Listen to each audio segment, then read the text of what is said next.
Hi! Kahapon nagluto ako ng baked macaroni cheese using Salad Master skillet. Ngayon naman, ito-try ko yung boiled egg using the same skillet.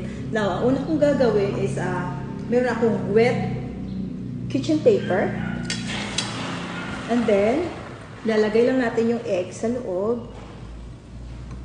Wala siyang water, basta wet kitchen paper lang. And cover. Then, nakaset to ng 200 degrees. Pag nag-click siya, ay ilo-lower natin yung temperature.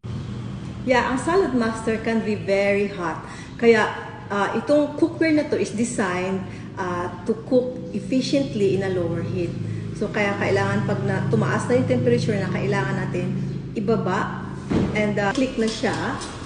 Kita nyo ito, tumutunog. Now, ilo-lower ko na yung heat ng, say, 90 degrees.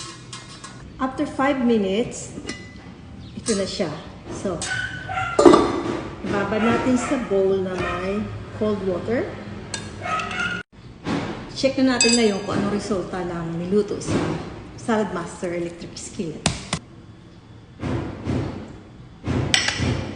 Oh, look. Perfect. Ito ang gusto ko sa egg, sa boiled egg ko.